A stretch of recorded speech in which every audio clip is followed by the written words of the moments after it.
உண்மையின் தாயே இறைவா, இறை மகனே இறைவா, தூய ஆவி இறைவா,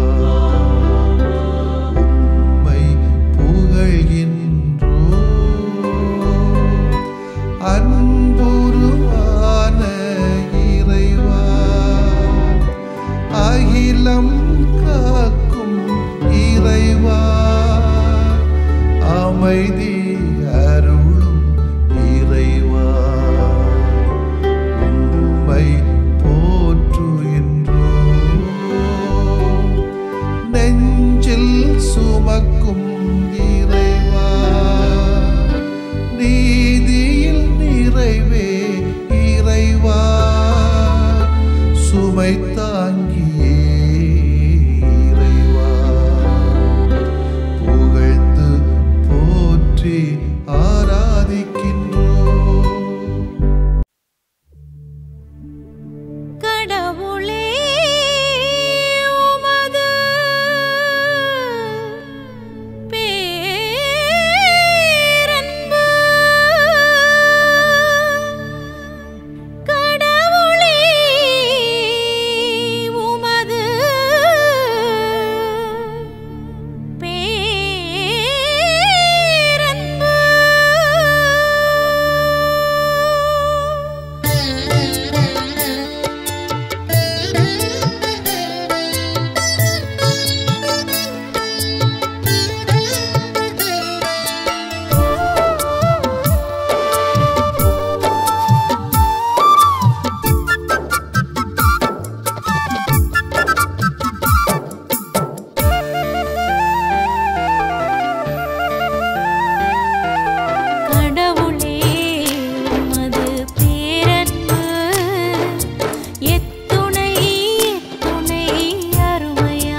மத்தேயு எழுதிய நற்செய்தி அலகு 23 இறை வாக்கியங்கள் 13 முதல் 22 முடிய.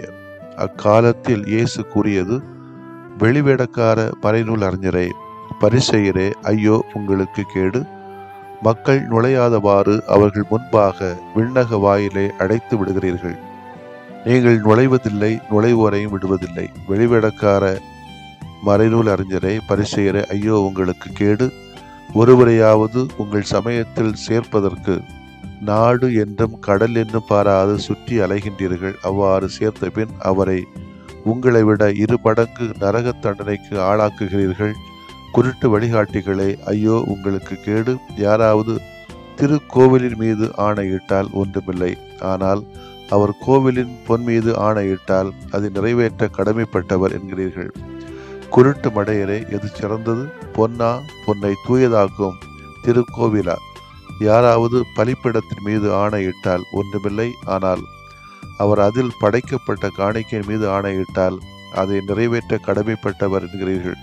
குருடரே, எது சிறந்தது? காணிக்கையா, காணிக்கையை தூயதாக்கும் பலிப்பீடமா? எனவே பலிப்பீடத்தின் மீது ஆணையிடுகிறவர் அதன் மீதும் அதன் மேலுள்ள அனைத்தின் மீதும் ஆணையிடுகிறார். திருக்கோவில் மீது ஆணையிடுகிறவர் அதன் மீதும் அதில் குடிகொண்டிருக்கிறவர் மீதும் ஆணையிடுகிறார். வானத்தின் மீது ஆணையிடுகிறவர் கடவுளின் அரியணை மீதும் அதில் வீற்றிருக்கிற கடவுள் மீதும் ஆணையிடுகிறார். ஆண்டவரின் அருள்வாக்கு. இறைவா, உமக்கு நன்றி. அன்புக்கினவர்களே, இந்த உலகத்துல பொய்கள் மலிந்து விட்டன. ஆகவே பொய்யை மறைக்க பல பொய்கள் பேசப்படுகிறது. இந்த பொய்யை மறைக்க வேண்டும், அதற்கு என்ன செய்யலாம் என்று யோசித்த சிலர் கண்டுபிடித்ததுதான் இந்த ஆணையிடுதல் என்பது. பொய்யை வித்தியாசமான விதத்தில் உண்மையாக்குவது. இப்படிப்பட்ட சூழலில் வசிக்கிற நமக்கு வாழ்வு கொடுக்கும் இறைவார்த்தை ஆணையிடுவது அவசியமற்றது. அது இனி வேண்டாம்.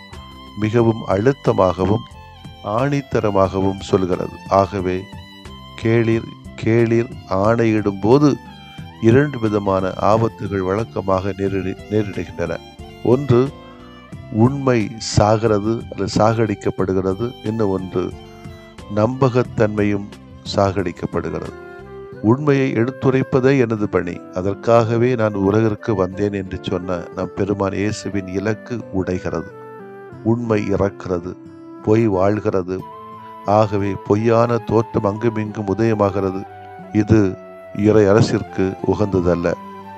அதே வேளையிலே இது நம்பகத்தன்மையும் கூட இறக்கிறது. என்னை பற்றி பிறர் வைத்திருக்கிற உயர்வான எண்ணம் உடைகிறது. ஆகவே நான் மிகவும் மலிவான நபராக மாறிவிடுகிறேன்.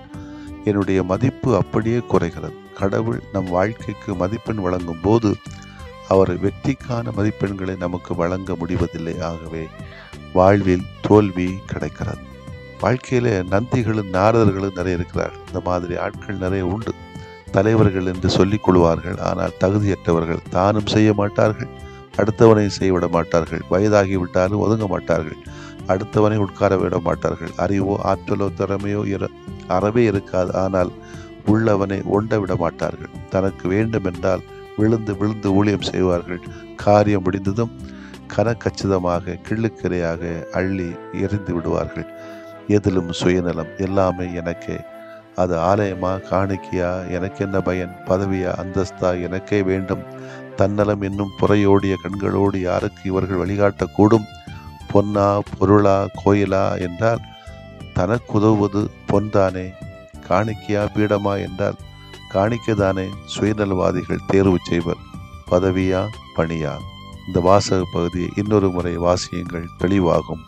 நான் ஆணையிடுவதால் எதுவும் வளர்ச்சி இருக்கிறதா? பொய் ஆணை இட்டதால் என் மதிப்பு குறைந்திருக்கிறது அல்லவா? இனி ஆணையிட மாட்டேன், ஆண்டவரே என்னை மன்னிப்பீரா என்று கேட்போமா? மன்றாடுவோமாக. இறைவா, உண்மையை எடுத்துரைக்கின்ற நல்ல ஒரு மனிதனாக எங்களை மாற்றும். ஆமென்.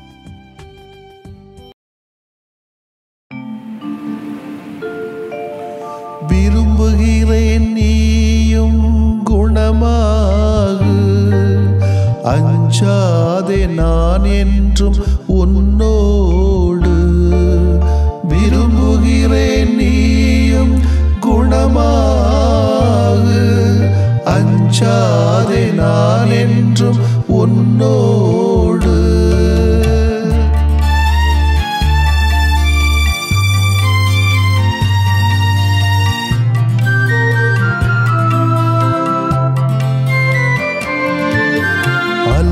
அலையலையாய் துன்பம் வந்த போதிலும் அரவணைத்து காக்கும் எங்கள் அன்பு தெய்வமே. அலையலையாய் துன்பம் வந்த போதிலும் அரவணைத்து காக்கும் எங்கள் அன்பு தெய்வமே.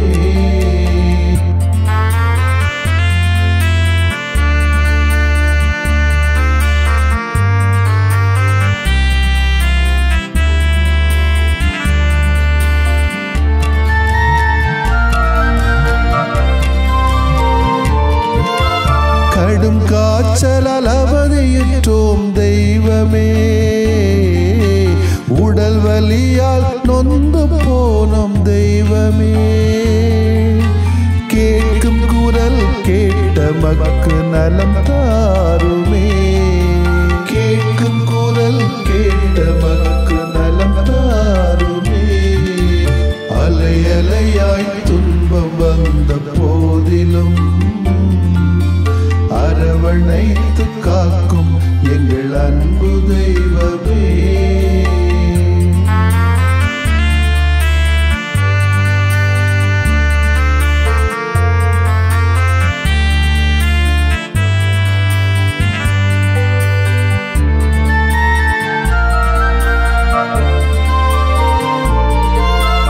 உள்ளம் நிறைவை இழந்து நின்றோம் தெய்வமே.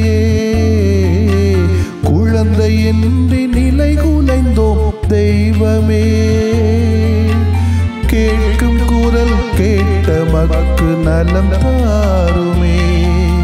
கேட்கும் குரல் கேட்ட மக்கு நலம் தாருமே. அலையலையாய் துன்பம் வந்த போதிலும் அரவணைத்து காக்கும் எங்கள் அன்பு தெய்வமே.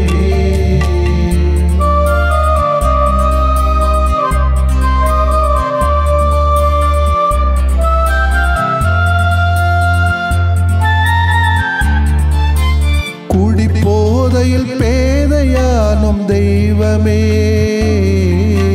குடும்ப மகிழ்வை குலைத்து விட்டோம் தெய்வமே. கேட்கும் குரல் கேட்ட மக்கு நலம் தாருமே. கேட்கும் குரல் கேட்ட மக்கு நலம் தாருமே. அலையலையாய் துன்பம் வந்த போதிலும் அரவணைத்து காக்கும் எங்கள் அன்பு தெய்வமே.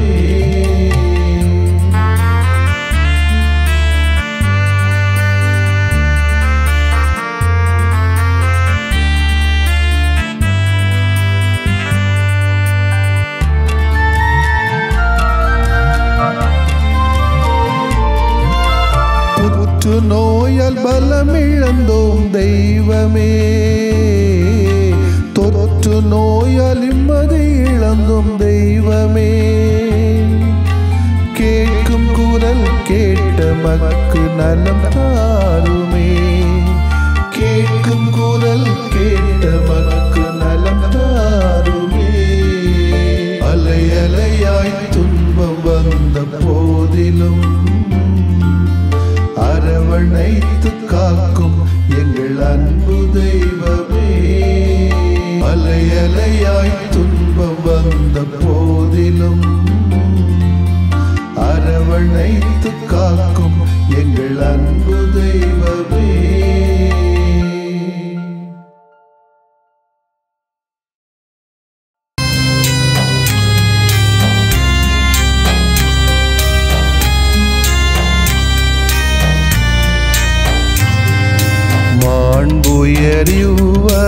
மாண்புயரிவருள்ளடையாளத்தை தாழ்ந்து பணிந்து ஆராதிப்போம். பழைய நியம முறைகள் அனைத்தும் இனி மறைந்து முடிவு பெறுக. புதிய நியம முறைகள் வருக. புலன்களாலே மனிதன் இதனை அறிய இயலா. குறைகள் நீக்க நம்பிக்கையின் உதவி பெறுக.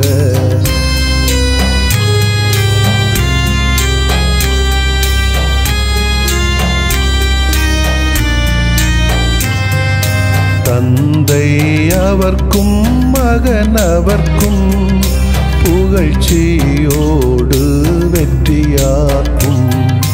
மீட்பின் பெருமை மாட்சிமையோடு வலிமை வாழ்த்து யாவுமாக இருவரிடமாய் வருகின்றவராம் தூய ஆவியானவர்க்கும்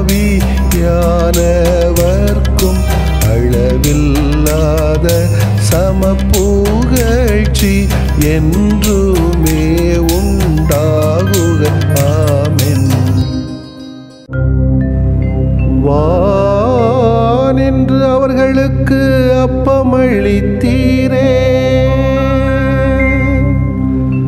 இனிமையெல்லாம் தன்னகத்தில் கொண்ட அப்பம் இதுவே. மன்றாடுவோமாக. இறைவா, இந்த வியப்புக்குரிய அல்வடையாளத்திலே உம்முடைய பாடுகளின் நினைவை எங்களுக்கு விட்டு சென்றீ. உம் திருவுடல் திருரத்தமாகியவற்றின் தூய மறைபொருளை வணங்கும் நாங்கள் உமது மீட்பின் பயனை இடைவிடாமல் துய்த்து உணர்ந்து மகிழ அருள்வீராக.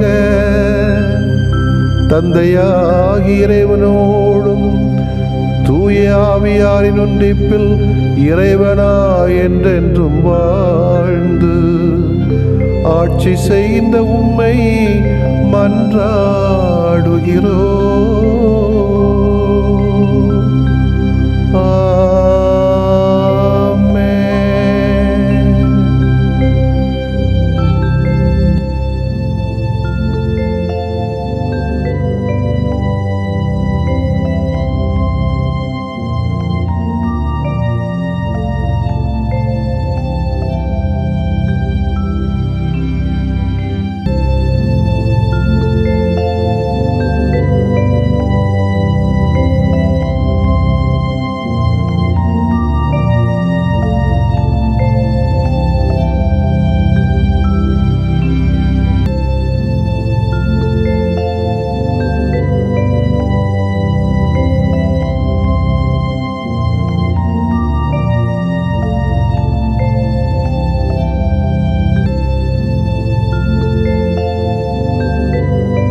நன்றி நிறை மனதோடு ஒன்று கூடினோம், நன்மைகளால் காக்கும் தேவன் காணிக்கையாக.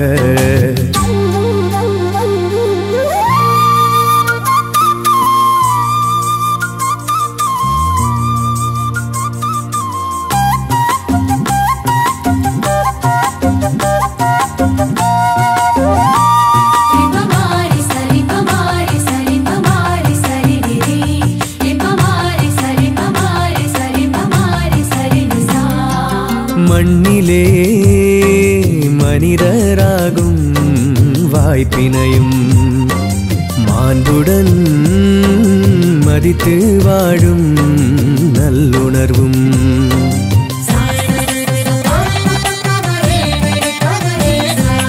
மனதிலே சுவாசமாக பாசத்தையும் மகிழ்வுடன் நிதமும் வாழ பண்பினையும் மாபரனே நீதானே கொடுத்தாய் கொடையாக.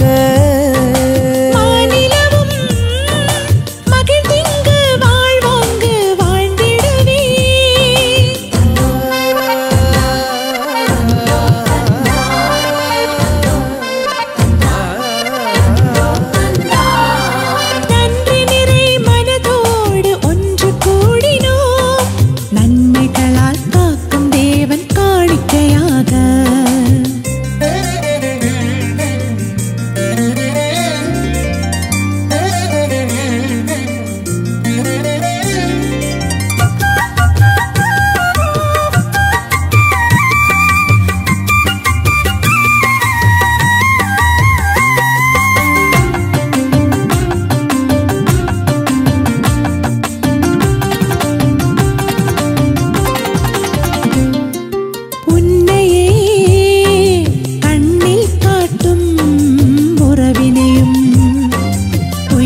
உணர்விலே உந்தன் நீதி சிந்தனையும் உதிரத்தில் உயிரின் தியாக கொள்கைகளும்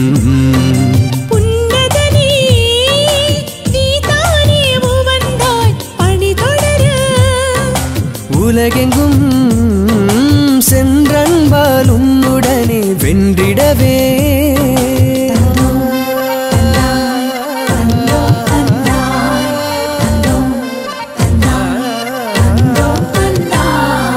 நன்றி நிறை மனதோடு ஒன்று கூடினோம் நன்மைகளால் காக்கும் தேவன் காணிக்கையாக நன்றி நிறை மனதோடு ஒன்று கூடினோம் நன்மைகளால் காக்கும் தேவன் காணிக்கையாக